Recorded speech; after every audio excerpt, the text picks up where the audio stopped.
ser, ¿no? A veces cuando perdemos cosas importantes es cuando empezamos a darnos cuenta de lo que nos falta, ¿no? Así que para hacerla rápido, porque esto, algunas ya las vimos ayer, así que vamos a ir mucho más rápido. Bueno, recordad que nuestros pacientes pueden tener heridas comunes y corrientes, accidentes domésticos, una caída, una cirugía, pero también tienen nuestros pacientes con diabetes heridas muy puntuales pertenecientes a la enfermedad, como es el pie diabético, que es una entidad propia. Recordando que las fases de la cicatrización estaban solapadas y que van a haber situaciones en nuestro paciente que van a estar influenciando en que tenga una buena, recordamos que ayer vimos la cicatrización normal. Hoy vamos a ver que nuestros pacientes con diabetes tienen una cicatrización anómala y vamos a ver por qué. Van a tener que ver la edad de nuestros pacientes, la temperatura, ¿sí? También si hay o no una infección de la herida, si estaban malnutridos, los fármacos, si tienen algunas otras comorbilidades. Y en nuestros pacientes con diabetes vamos a ver que tienen alteraciones en el metabolismo, alteraciones bioquímicas, y veremos si realmente hay una alteración en las heridas agudas y o las crónicas que tienen una transformación a veces de aguda o crónica. Vamos a ver que todos nuestros pacientes van a tener retraso de la cicatrización de las heridas y vamos a ver que estas heridas agudas y crónicas pueden ser diferentes. Entonces vamos a ver que la hiperglicemia, ¿sí?, ya es la base de nuestros pacientes que tienen desde el inicio del diagnóstico y en el progreso de toda su enfermedad, que va a estar alterada porque la glicosilación enzimática de las proteínas van a alterar, ¿sí?, este proceso de cicatrización en las distintas etapas. Vamos a ver que hay un estrés oxidativo en la cicatriz de nuestras heridas, donde van a producirse especies reactivas del oxígeno, y esto va a complicar la evolución normal de las heridas, donde va a haber una disfunción endotelial, con lo cual la llegada de células y enzimas que tengan beneficio para la cicatrización va a estar alterada. De esto se va a ver que hay una disminución de la producción del óxido nítrico. Recuerden que es un vasodilatador natural y que esto va a hacer que llegue la circulación de una forma diferente, y a su vez, si hay un aumento de la producción de los radicales libres, que esto termina siendo tóxico cuando es en mayor medida, sabemos que todos tenemos una producción normal de radicales libres que va a tener una resolución dentro del el bioestándar que tiene que tener el paciente. Pero en nuestros pacientes con diabetes esto tiene mayor cantidad y obviamente va a generar daño en las heridas, provocando retraso en la cicatrización, tanto en la angiogénesis, en la migración de los fibroblastos, en las células epiteliales y endoteliales y obviamente en los queratinocitos. Esto es lo más importante y lo vamos a ir detallando, ¿sí? ¿Y esto por qué se debe? Porque esta hiperglicemia produce este estrés oxidativo que aumenta la fructosa y esto va a agravar el estrés oxidativo dentro de la célula del citosol. Va a haber un aumento de transcripción de algunas enzimas y va a generar una endoteliopatía, es decir, tenemos en una enfermedad del endotelio, el cual habíamos hablado que en una etapa de la angiogénesis, que vamos a permitir que haya nuevos vasos, este endotelio ya va a estar dañado y por ende no va a poder formar nuevos vasos, con lo cual la circulación y la llegada de productos nuevos para generar una epitelización nueva, una fabricación de fibroblastos nuevos y matriz va a estar alterada. Tenemos un aumento de la apoptosis y disminución de la proliferación de los fibroblastos y de los factores de crecimiento, es decir, tenemos una muerte celular programada más rápida de lo que debería ser y encima no tenemos producción nueva o tenemos una reducción de la producción de todas aquellas células y matriz que necesitamos para formar nuevos tejidos. Además, tenemos que la estimulación de la proteína quinasa C va a terminar generando estas especies reactivas del oxígeno en mayor medida y esto, como les decía, va a generar per se un daño endotelial a pesar de que las células endoteliales, o sea, no solamente el endotelio como órgano, sino cada célula endotelial va a tener un trastorno. A nivel bioquímico vamos a ver que tenemos una superproducción de citoquinas proinflamatorias, donde tenemos, si bien no lo hacemos o dosamos, pero los laboratorios de estudios obviamente lo hacen, que tenemos aumento de los factores de necrosis tumoral alfa, interleuquina 1, interleuquina 6, que van a generar un enlentecimiento de la llegada de nuevas células y que esto genera un retraso en la cicatrización. Lo que genera es un ambiente tóxico, ¿sí?, y prodegradativo. Entonces, aumentando la velocidad de muerte celular, vamos a generar que lo poco enzima que se reproduce, lento, con lenta llegada, encima tiene una mortalidad temprana de esa célula, ¿no? Con lo cual, eso va a generar una alteración de esta cicatrización y lo vamos a ver que a nivel de los macrófagos tienen más predominio de citoquinas proinflamatorias que antiinflamatorias, y eso tenemos que hay más macrófagos de tipo 1 que el tipo 2, que es más antiinflamatorio. Los monocitos, los mastocitos y los neutrófilos también van a estar alterados, que recuerdan cuando yo le hablé del proceso de la cicatrización, que van a ser entre el proceso de etapa de inflamación y la de proliferación, que eran las vedettes de todo ese momento, y van a estar alterados y lo que van a generar es un retraso de la producción. Hay estudios que dicen que la herida aguda, o sea, una herida quirúrgica, no tendría que tener ninguna alteración de la cicatrización si está en condiciones normales, con un estado obviamente metabólico adecuado, pero sí tiene más riesgo de infección que otros pacientes. Y esto se debe a que en superficie tienen más tendencia de, en vez de tener Staphylos epidermidis, que es la flora habitual que tenemos, que cambia por Staphylo aureus, y por lo tanto eso le generaría más posibilidades que ante heridas limpias, como hablamos de las quirúrgicas, también tienen más riesgo de infección, ¿sí? Entonces las heridas agudas no tendrían técnicamente retraso en la cicatrización, pero sí más riesgo de infección, ¿sí? Y vamos a ver que todas las etapas van a estar alteradas, ya sea en la diferenciación de células madres que van a ir a producir estos fibroblastos, la matriz colágena. Vamos a ver que hay una activación y enlentecimiento de la diferenciación de los queratinocitos, con lo cual el cierre final de la herida va a estar también dañada. Y esto vamos a ver que en este artículo, donde podemos ver que a nivel de la superficie, es decir, de los queratinocitos, hay una alteración de la diferenciación.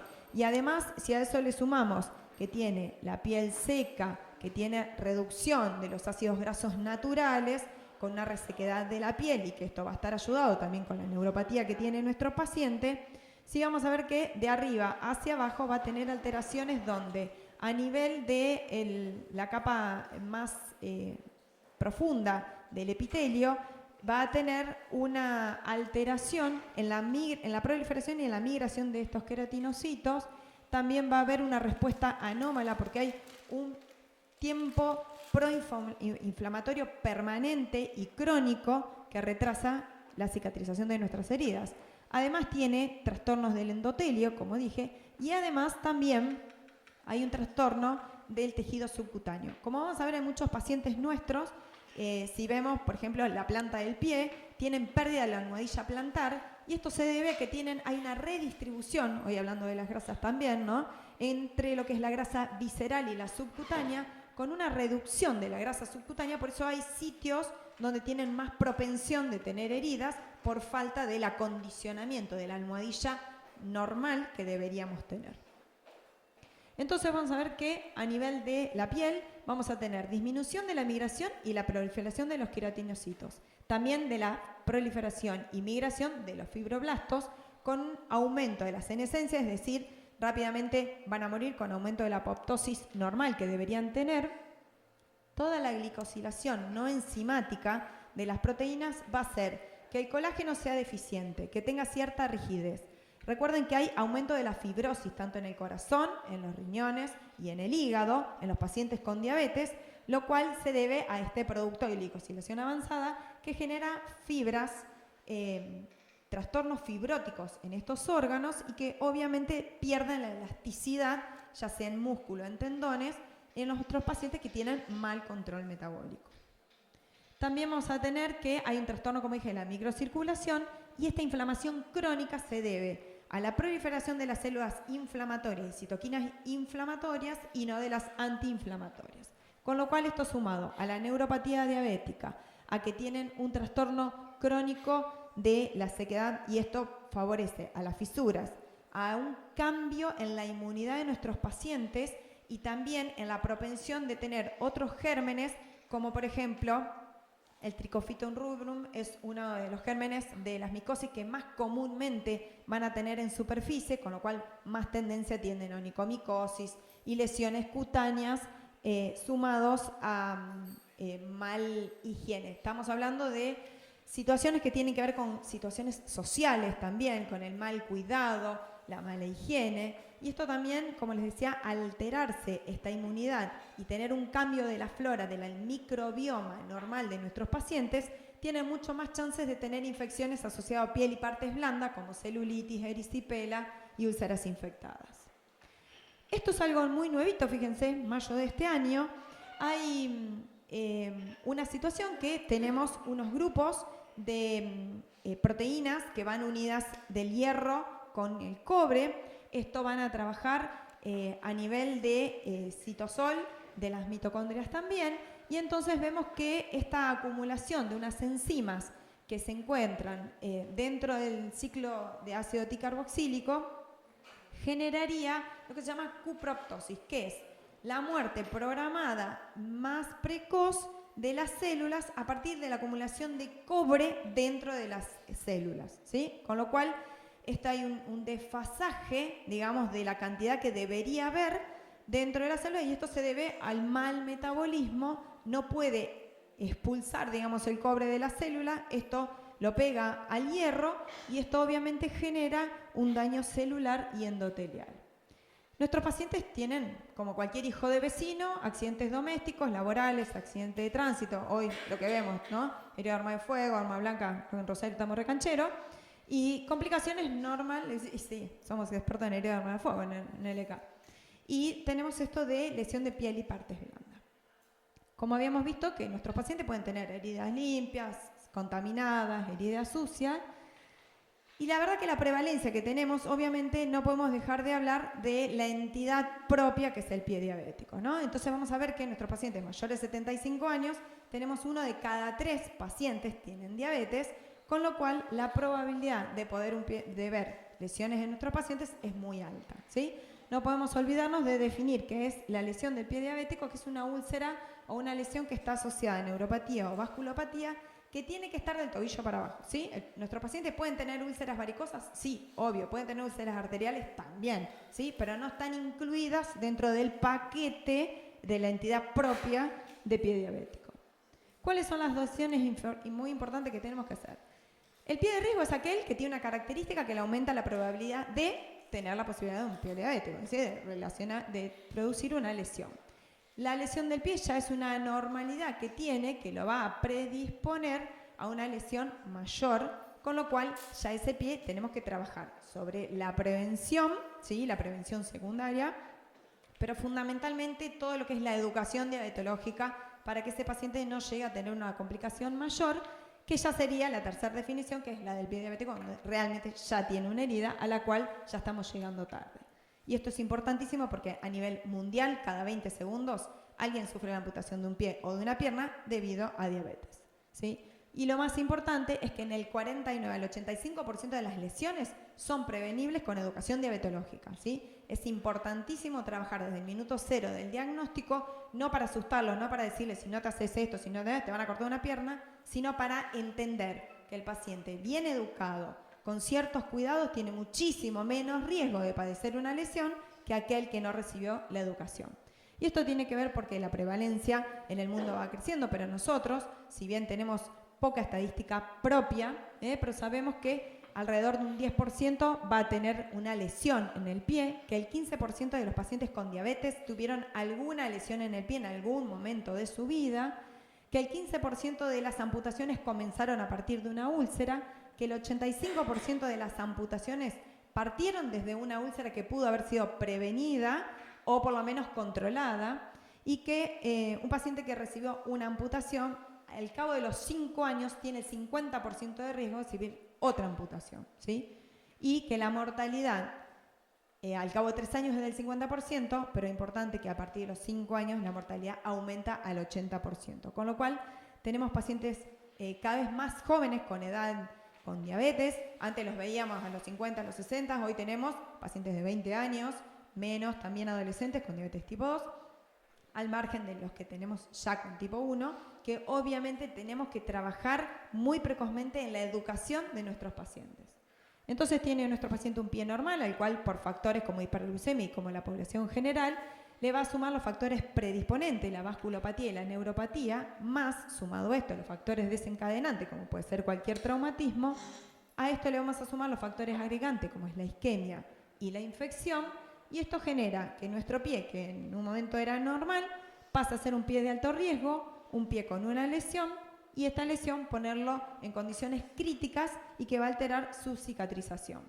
Tener en cuenta que, obviamente, nuestros pacientes tienen, para llegar a esta situación, seguramente complicaciones como la microangiopatía, donde vamos a ver lesiones de la retina, que ya las podemos observar a través de los controles de fondo de ojo, y que obviamente si esto está pasando en el ojo, también van a estar pasando en el resto del endotelio de nuestro paciente, porque recuerden que la enfermedad hoy sistémica, que es diabetes, es una vasculopatía. Teniendo en cuenta la neuropatía que van a tener nuestros pacientes, como vemos acá en la foto, es muy común que tienen pies agrietados, dedos en martillo, alteración mal de la pisada, y esto va a generar que esta neuropatía sola per se, solamente por tener neuropatía, aumenta 7 veces las posibilidades de tener una úlcera que los pacientes que no tienen neuropatía. Con lo cual es importante tener en cuenta que nuestros pacientes, y esto tiene que ver también con diferencias genéticas. Hay pacientes que a pocos años de diabetes tienen todas las complicaciones habidas y por haber, y otros tienen 200 años de diabetes, hicieron mal muchas veces los controles y demás, y sin embargo no tienen complicaciones. Hay base genética donde no podemos intervenir, pero sí a todos educarlos para tratar de reducir las posibilidades de estas complicaciones. Como les dije, recuerden que la neuropatía también es una vasculopatía porque es una lesión de los vasa nervorum, ¿sí? Por lo cual la neuropatía originalmente es una vasculopatía, ¿sí? Entonces vamos a tener en cuenta que tenemos tanto la micro como la macroangiopatía, tener en cuenta a la hora de hacer los exámenes físicos. Cuando tenemos los factores, como dije, desencadenantes, vamos a ver que el traumatismo puede ser tanto intrínseco, por deformidad que ya tiene, ya sea porque tiene, como cualquier hijo de vecino, una luz valgus, ¿sí? O la deformidad propia que puede tener sobre la neuropatía, con dedos en martillo, y otras alteraciones. Y recuerden cómo esto es muy parecido a lo que hablé con lesiones por presión. La lesión empieza de adentro para afuera. Es decir, cuando nosotros tenemos el punto, el orificio que tiene la apertura del mal perforante, ya previamente empezó por dentro con un hematoma, que esto termina dañando el tejido hasta que hace la apertura. Encima de esto le sumamos, como dije, que tenemos poca almohadilla plantar, tenemos una superficie totalmente expuesta del hueso. Si a eso le sumamos que nuestro paciente no tiene buena higiene y demás, tenemos altas chances de una osteomelitis rápido porque tiene el hueso expuesto al aire libre con una condición y un factor infeccioso a la puerta de la herida. Y también vamos a tener factores extrínsecos, el calzado, que usa el agua caliente, que apoya los pies en el calefactor, bueno, todos estos factores que también debemos educar para evitar que nuestros pacientes tengan lesiones. Bueno, dos cosas importantes, la isquemia, todas las fotos son pacientes míos de consultorio.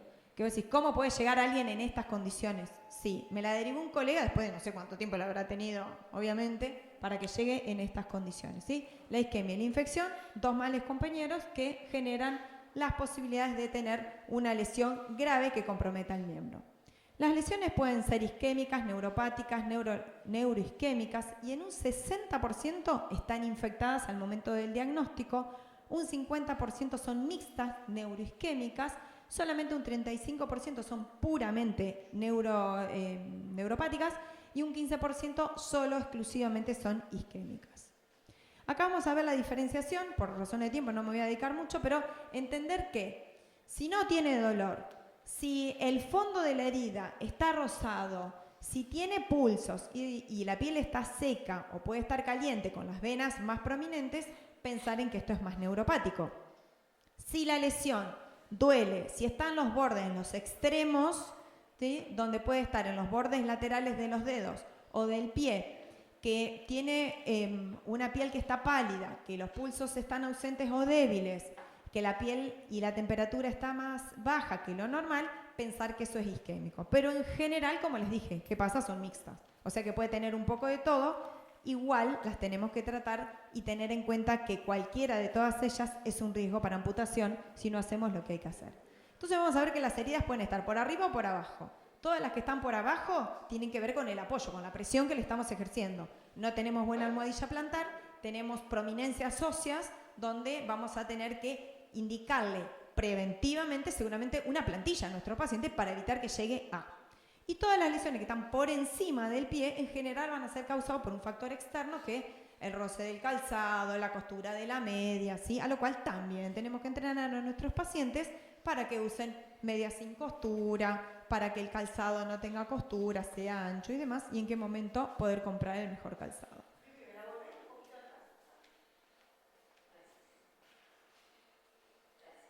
No, por favor. Bueno, entonces vamos a hacer la evaluación. Encontramos con un paciente en el consultorio y bueno, como dijimos siempre, el paciente es un todo, no es una úlcera, no es un pie, no es un dedo, ¿sí? Entonces, valoración integral del paciente. Primero, ¿cuántos años? No es lo mismo un paciente que hace 2 meses le diagnosticaron que tiene diabetes, pero ojo, que hace 2 meses que le diagnosticaron diabetes no quiere decir que hace 2 meses que empezó su diabetes, ¿sí? Muchas veces nos llegan pacientes que en un examen laboral le dio de repente 300 de glucemia, que obviamente sabemos que no viene de repente. Probablemente ese paciente hace 1 o 2 años que nadie le dijo que ya sus glucemias venían alteradas, tal vez no se hizo un control médico y nos encontramos con un paciente que en realidad ya lleva años de diabetes. Entonces, tener en cuenta que el diagnóstico reciente no es igual a comienzo de enfermedad, ¿sí? Tener en cuenta todas las complicaciones, si tiene una vasculopatía, si es un paciente que ya tiene un esteno, un paciente que tiene una retinopatía y 2 más 2 son 4, seguramente algo va a tener. Vayamos a buscarlo, ¿sí? No siempre el paciente nos va a referir. Aparte, si hay algo que le cuesta muchísimo a los pacientes es mostrar los pies, ¿sí? Porque en general pueden tener olor, no es nuestra mejor parte del cuerpo para mostrar y le esquivan. Entonces una buena práctica es decirle para la próxima, bueno, la próxima consulta que vengas te recuerdo que te voy a revisar los pies para que se puedan lavar, cambiar la media, poner la mejor media y no la agujereada, que eso les llega a ellos, un choque que vos le haces de repente, ¡ay, sácate los zapatos! Y es como que, terrible, justo esto me fuiste a pedir. Bueno, ¿qué vamos a hacer entonces en el examen físico? Primero vamos a evaluar la piel, las uñas, qué hay a nivel interdigital, si hay alguna lesión o no, el aspecto general del pie, si tiene una forma normal, o sea, está todo chingueado, si tiene dedo martillo, y si tiene movilidad o no de las articulaciones. Vamos a medir la sensibilidad, los pulsos, ¿sí? Fácilmente, tibial posterior, pedio, popliteo, femoral. Si tiene pulso, bueno, nos deja un poquito más tranquilo, puede tener neuropatía, pero por lo menos que tenga pulso en general, quiere decir que su sistema vascular está aceptable, no vamos a decir bien, aceptable, ¿sí? ¿Cómo le vamos a testear la sensibilidad? Tenemos 3 formas. La técnica buena, bonita y barata, que es el test de Ipswich. Después tener el monofilamento, el diapasón. Probablemente a veces el diapasón o el monofilamento no lo tenemos, pero de la manera más sencillita, los 2 pies al aire, le vamos a marcar al paciente, le vamos a explicar primero qué vamos a hacer, porque si no, le tocamos y ¿qué sentí? Si no sabe ni siquiera lo que teníamos que hacer. Le vamos a explicar que le vamos a tocar el pie, ¿sí? En la parte plantar de sus dedos, y él nos va a tener que decir, con los ojos cerrados, si siente o no siente. Vamos a ir del lado derecho, el hallux, ¿sí? Vamos a ver el 5º dedo, nos vamos al otro pie, hacemos lo mismo en nuestro pie, donde vamos a hacer una presión por 2 segundos, ¿sí? ¿Qué sentís? Nada, ¿sí? Me tocas. Lo mismo cuando vamos al otro pie, dedo mayor o hallux, 5º dedo, y después vamos al 3er dedo del primer pie que vimos y después al 3er dedo del segundo pie, ¿sí? La verdad que tener 2, ¿sí? puntos donde haya perdido la sensibilidad tiene una sensibilidad del 77%, o sea que es importante y lo podemos hacer con las manitos que tenemos, nada más sofisticado que nuestras 2 manos.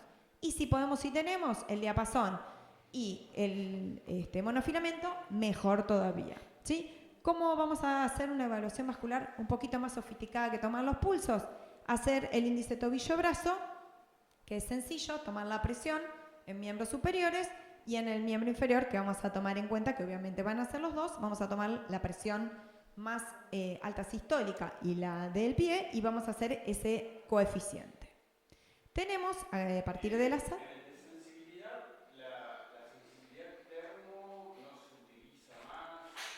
Como examen rápido, no necesariamente, ¿sí? Si uno tiene la posibilidad, mejor. La realidad es que cada cosa que tenemos que comprar para tener en el consultorio tiene un costo y demás. Y está demostrado que tiene casi un 80% de sensibilidad a hacer solamente el test de... O sea, que no tenemos excusa para decir que no tengo el test de Ipswich. No me haga repetir, que es difícil. Parece que voy a escupir algo. Bueno, tenemos la evaluación de los 3 minutos, que la verdad que en 3 minutos es difícil, pero bueno, tiene que ver con todo esto que decía. El antecedente del paciente, cómo se encuentra, el examen vascular con los pulsos, el neurológico, aunque sea con ese test, ¿sí? Y evaluar. Si tienen movilidad, muchas veces tienen fijeza de las articulaciones. El tobillo es algo muy importante a tener en cuenta, hacer mover, y los dedos, ¿sí? El signo del abanico. Tenemos muchos, pero esto es para hacerlo lo más rápido posible.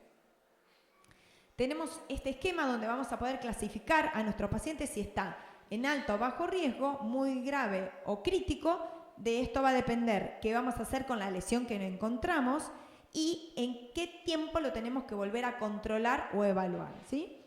Entonces, si un paciente es de bajo riesgo, sí, le vamos a recomendar, como siempre, un calzado correcto, le vamos a dar pautas de alarma, le vamos a enseñar todas las medidas educativas que corresponden, pero lo podemos ver una vez al año, ¿sí? A medida que esto va increciendo, que hay pérdida de la sensibilidad protectora, que hay deformidad y demás, los controles van a ser más seguidos, a punto tal que un paciente probablemente a veces lo tengamos que ver al mes o semanalmente, de acuerdo a la lesión que tenga. ¿Seguimos? Perfecto.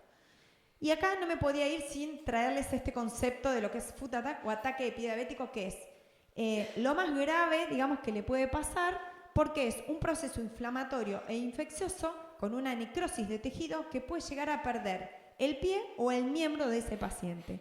Puede estar asociado al principio con síntomas sistémicos o no, con lo cual no esperamos que el paciente esté chocado para que sea esta entidad importante. Y acá vamos a homologar con lo que es el infarto de miocardio y el stroke, ¿sí? El tiempo es tejido. Mientras más tiempo nos demoramos en hacer lo que corresponde, más tejido se pierde y más riesgo de amputación va a tener nuestros pacientes. Con lo cual hay que tener en cuenta en las guardias, fundamentalmente, porque este paciente va a llegar a la guardia, aquel que tiene una herida, aprender a ver esto para tomar la conducta y la decisión de lo interno o no lo interno. Lo interno, ¿dónde lo interno? ¿Va al piso o va a terapia intensiva? Y esto vamos a ver que vamos a dividir el ataque epidiabético en 3 entidades, que es el infectado, el neuropático y el isquémico. Cuando hablamos del infectado, vamos a ver y visualizar que el paciente va a tener eritema, puede tener flictenas, puede tener colecciones, se puede ver fácilmente un tejido desvitalizado, también a veces puede tener edema, ¿sí? No siempre va a tener todos estos signos que le digo, pero sí hay que tener en cuenta si tiene síntomas sistémicos, donde vamos a ver si tiene compromiso del estado neurológico, ¿sí? Si tiene deterioro del sensorio, si está hipotenso y si tiene una frecuencia respiratoria aumentada. Esto le va a dar un puntaje y va a decidir dónde lo internamos. Entonces vamos a ver que si nuestro paciente tiene 2 o más de los siguientes síntomas, que es la tétara de Celso, ¿sí? Eritema, rubor, calor o dolor, ya sabemos que nuestro paciente tiene un foco infeccioso, al cual lo vamos a clasificar en leve, moderado, severo. Leve es aquel que tiene menos de 2 centímetros y el compromiso solo es superficial, piel y subcutáneo, ¿sí? En el moderado ya es más allá de 2 centímetros y empezamos a darle profundidad a esta lesión, donde puede ocupar ya músculos y articulaciones. Y vamos a decir que nuestro paciente tiene un ataque epidiabético severo cuando es todo lo anterior sumado a compromiso del estado general.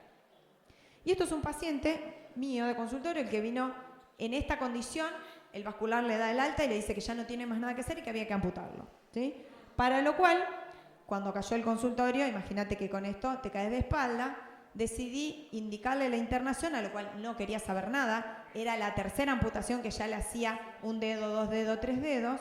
Le dice que lo cure con azúcar y que ya se le iba a cerrar y si no, en un mes lo amputaba.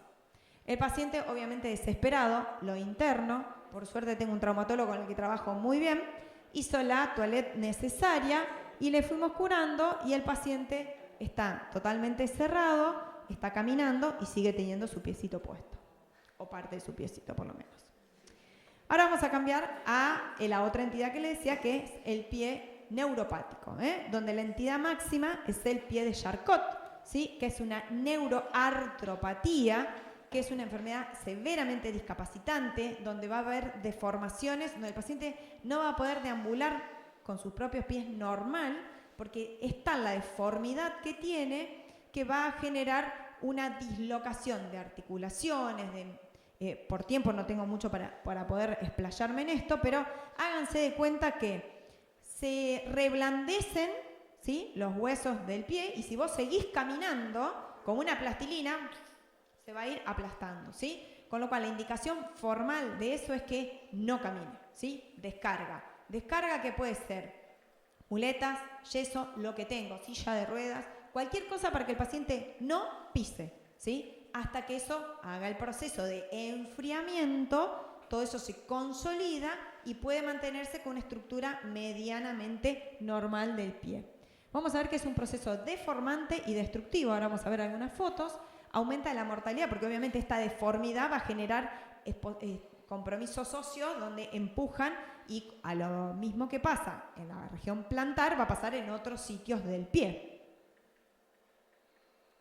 Y vamos a ver que en general el pie de Charcot es un paciente que tiene diabetes, es una polineuropatía, hay distintas teorías, hay alguna vascular, otra traumática, pero bueno, las lesiones van generando unos shunts dentro de estos huesos, y genera un reblandecimiento, digamos, de estos tejidos, el cual, si uno le somete la presión propia del propio cuerpo, va terminando una deformidad, un aplastamiento de todas estas estructuras con una fusión, y cuando esto enfría, o sea, el proceso pasa, queda consolidado de la forma que se puede. Si al paciente lo descargamos, va a ser bastante más acomodadito, y si no, la deformidad, vamos a ver cómo, por ejemplo, este paciente, ¿sí? Vemos acá cómo podemos pensar que puede ser un Charcot. Fíjense que pierden el arco, el pie es más ancho. Recuerden que el pie tiene una fisonomía que es más finito acá, más ancho arriba, más finito abajo. Fíjense que esto es como una empanada, es como todo del mismo tamaño. Fíjense que este paciente, esto es el tobillo y está desencastrado el pie del tobillo, ¿sí? Hay pérdida de elasticidad, de los ligamentos y demás, que hace que pierda la alineación normal. Este maleo, que está por acá abajo, genera esta úlcera. Obviamente, haciendo el tratamiento adecuado podemos curarlo, pero este paciente en algún momento lo vamos a tener que mandar al traumatólogo, dentro de las posibilidades, alguien que sea experto en poder corregirle esta deformidad y tratar de que alineemos todas las estructuras si queremos volver a verlo caminar normal. Este paciente camina con una bota especial que tiene unas varas rígidas, ¿sí?, donde es lo que la alinea, si no el pie continuamente se mueve y el paciente no puede deambular. Tenemos el tercer tipo de ataque epidiabético, que es el isquémico, donde el cual sabemos que nuestros pacientes tienen una aterosclerosis acelerada, como hablamos, tienen inestabilidad de la placa de ateroma, hay una afectación prematura de todas las arterias, como decimos, hay un envejecimiento de las arterias de nuestros pacientes que no condice con la edad. Con la cual no esperen que sea un paciente mayor para pensar que tenga algo de esto, sino cualquier paciente que tiene diabetes donde tiene un tiempo prudencial. Recuerden que cuando hacemos el diagnóstico del síndrome metabólico, si no estamos hablando de diabetes, síndrome metabólico, ya hay pacientes que tienen alteración de la microcirculación que pueden tener neuropatía antes del diagnóstico de diabetes. O sea que este paciente tranquilamente empieza mucho antes del diagnóstico, y obviamente sumado a esto el mal control metabólico, la no indicación de estatinas y la no indicación de aspirina que estos pacientes requerirían, ¿sí? Una cosa a pensar es el paciente que le vas a preguntar cuánto camina, si le duele la pantorrilla, en cuánto tiempo, que te pueda hacer pensar. Pero no descarta que, aunque no te lo diga, porque a veces que hay el paciente que lo confunde con un calambre o con otra cosa, que no va a tener una lesión de este tipo si no lo refiere. Y la idea es no llegar, obviamente, a la gangrena, a la pérdida de tejido, con todas las técnicas que hoy hay para revascularización. Realmente, con el advenimiento de la hemodinamia, nosotros revascularizamos pacientes mucho antes, para mal de los cirujanos vasculares que nos quieren comer el hígado, porque obviamente dejaron de operar tantos bypass a partir de la revascularización. Y obviamente yo, que tuve una discusión con uno de los vasculares, le digo, ¿vos qué harías si fueras vos? ¿Te pones un stent o te abrís la pierna punta a punta para hacerte un bypass? Ah, no, pero no importa. No, sí, obviamente, ¿sí? Si estamos usando técnicas mini invasivas para mejorarle la calidad a todas las personas, esto también es muy importante porque podemos poner un stent, 2 stent y hacer que recobre la vitalidad este tejido y evitar la amputación y la pérdida. Esto es un paciente que también lo habían dado por perdido. Es un paciente que la primera amputación fue un hallux. En ese momento tenía un trastorno circulatorio. Le pedimos al vascular que le hiciera un bypass. Para él dijo que era irrevascularizable. Y esto es muy cómico porque le hace el Doppler y le indica eso el cirujano vascular. Tiempo después se va necrosando, al paciente lo vuelvo a internar, le vuelvo a pedir un Doppler para ver en qué condición estábamos en ese momento, porque en ese momento intenté hacer una revascularización endovascular y no se pudo, técnicamente no era posible. Entonces, cuando lo interno, el cirujano vascular le hace el Doppler y le dice, tenés todo tapado. Dice, ¿cómo vos no te indicaron que te hagan una cirugía? Y qué sé yo. No, sí, dice, mi doctora insistió, dice, pero el doctor no quiso. ¿Y quién fue el tarado? Usted. Obviamente después de eso, le hizo el bypass, amputamos lo que tenía que amputar y hoy el paciente está en estas condiciones y vuelve a caminar, ¿sí? No todo está perdido, aunque cuando creemos que todo está perdido. ¿Qué hacemos? Como dije ayer, valorar integralmente al paciente, la herida y todo lo que tenemos que ver. Usemos el esquema Time como lo más fácil y que tenemos al acceso. ¿Por qué vamos a usar la cura húmeda? Porque la cura húmeda mantiene la humedad, mantiene la temperatura, controla el exudado, controla el dolor. Recuerden que nuestros pacientes, por más que tengan una neuropatía, en general algunos no tienen dolor, pero cuando es mixta sí van a tener dolor. Recuerden utilizar productos que no sean tóxicos, o sea, está bien hacer lo que tenemos que hacer, pero también está bien no hacer lo que no tengamos que hacer, ¿sí? Si una herida está bien, no usar ningún tipo de producto antiséptico, solamente si la herida está infectada, si está sucia o si va a requerir una toaleta quirúrgica. De lo contrario, no necesitamos utilizar antisépticos. ¿Y por qué vamos a hacer esto? Porque está demostrado que hacer la cura húmeda aumentamos de un 30 a un 40% la cicatrización de nuestros pacientes. ¿Qué me llevo a casa? Valoremos integralmente al paciente, valoremos la herida con esquema Time, no usemos antisépticos en forma rutinaria. Si una lesión cambia de color, olor, exudado, algo le está pasando, pensemos que está infectada. Tomemos cultivos cuando sea necesario y tengamos que darle antibióticos. A veces puede ser local, vía oral, perdón, a veces sistémico, va a depender de la condición. Y condición importante a tener en cuenta, si un paciente no puede continuar un tratamiento ambulatorio, la indicación es internación. Si no tiene los recursos, si la obra social no le paga el antibiótico. Ahora hace poquito tuve un paciente que tenía una KPC multiresistente, solamente era sensible a fosfomicina, no se conseguía fosfomicina ambulatorio, ¿sí? Mientras estaba internado. La obra social me obliga a darlo de alta y le dije, bueno, dale, proveele los antibióticos y está todo bien. Te vamos a descontar toda la internación. Hacé lo que quiera, legalmente estoy protegida. El paciente no puede continuar su tratamiento ambulatorio, se queda internado. Obviamente no es lo que queremos, pero si un paciente no puede terminar su tratamiento ambulatorio, se tiene que quedar internado, lamentablemente, para ofrecerle lo mejor que podemos en ese momento. Utilicemos la cura húmeda. Si tiene mal control metabólico, obviamente corregirlo. Si tiene factores de riesgo, reducirlo. Si tiene una aterosclerosis, le daremos lo que corresponda, estatinas, aspirina, un vasodilatador. Hay que cuidar siempre la piel perilesional. Recuerden que las heridas agudas aparentemente no tendrían ninguna diferencia con un paciente que no tiene diabetes, que las crónicas tienen por múltiples factores reducción de la cicatrización, enlentecimiento y mala evolución, con más factores posibles de infección con mala evolución. indiquémosles siempre el reposo. El reposo no es inmovilidad. Yo a los pacientes con pie diabético los hago hacer actividad física. Obviamente no van a caminar sobre sus pies, sobre la herida. Los hago sentados, les hago hacer distintas actividades físicas. Necesitamos estimular la circulación, con lo cual necesitamos que se mueva. No va a ser, no lo voy a mandar a caminar, pero pueden hacer bicicleta, por ejemplo, con la bota, con el walker, ¿sí? Total, el apoyo se lo protege la bota. Pueden hacer actividad física y deben hacer actividad física para abrir canales y esos vasos nuevos que vamos a formar. No olvidemos indicarles las descargas. No pueden seguir caminando con el mismo zapato, con la misma chancleta. Usarán muletas, walker, botas de descarga, yeso de contacto total, dependiendo de lo que tengamos. No siempre podemos trabajar en el lugar ideal que tiene todo. Aprendamos los pocos recursos. Una que me olvidé ayer de decir: cuando soy tan pobre que no tengo un mango partido al medio y no tengo con qué curar una herida, puedo usar algo muy barato que lo hago fabricar en farmacia, que se llama vaselina glucosada 70-30. Tiene un 70% de vaselina con un 30% de glucosa. Lo prepara la farmacia, no lo hacemos con la glucosa del sachet.